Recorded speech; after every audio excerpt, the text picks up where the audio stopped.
Remember when Democrats said this about the health care law?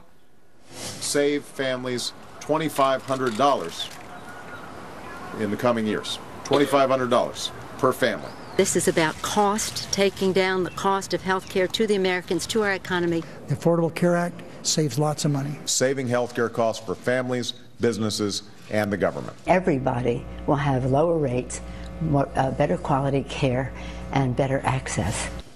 You know, it'd be funny if it weren't so darn aggravating. They promised the health care law would bring down costs for everyone, but with more than 6 million Americans losing their health plans, many of them are seeing their premiums double.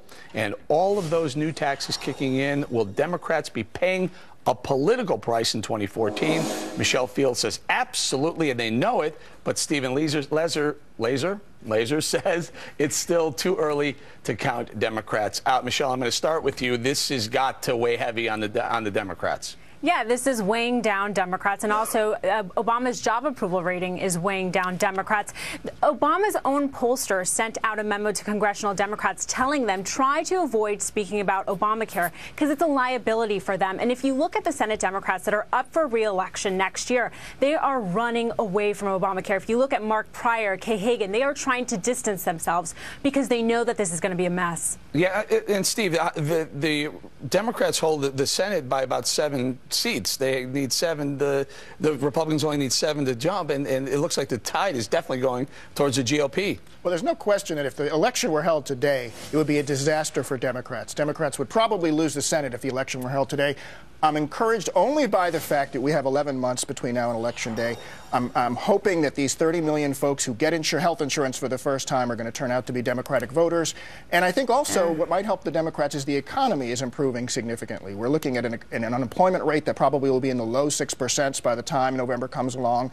And, you know, as President Clinton is fond of saying, it's the economy, stupid. I think that's going to change things a lot. But I'm actually looking forward to 2014 because I think you're very optimistic. No, I'm telling you, I think that it's going to be a big improvement for a lot of folks. Allow me to read this from the Democratic Congressional Campaign Committee. This is really kind of telling. It says, quote, the latest Republican assault on Obamacare has proven to be dangerously effective.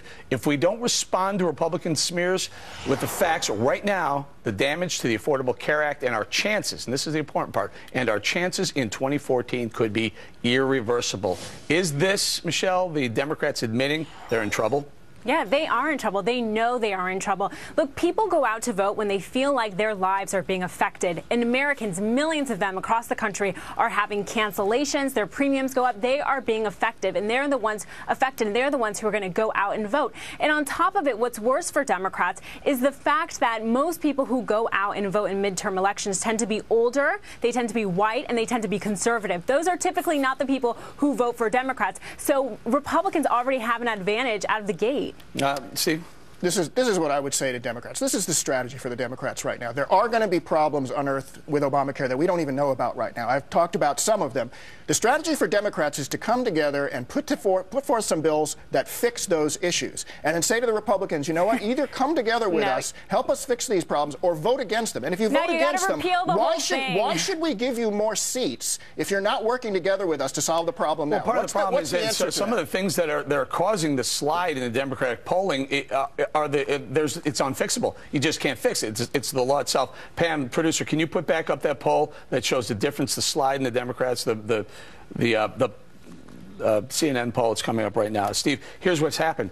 Right after the government shutdown, people blamed the Republicans. Since then, take a look. It went from a 42% Democrat skew to right now it's 49 to 44. And guess what? It hasn't stopped. It hasn't bottomed out yet, Steve. Yeah, no, I mean, it's about a 15 to 20% swing. It's scary if you're a Democrat looking at those numbers. But again, every problem, I always like to say, is an opportunity. There's an opportunity here for Democrats to prove that we can fix this law. When Medicare Part D came out, George W. Bush put that law forward. Democrats work with Republicans to fix it. If Republicans can't do that, why should we give them more seats? When Americans see next year how bad their health insurance is and how limited their coverage is and their network, they're not going to be pleased. They're not going to go out and vote for Democrats. I can assure you that. All right, we're going to leave it there. Good discussion, Michelle Fields and Steve Laser. Thank you very much.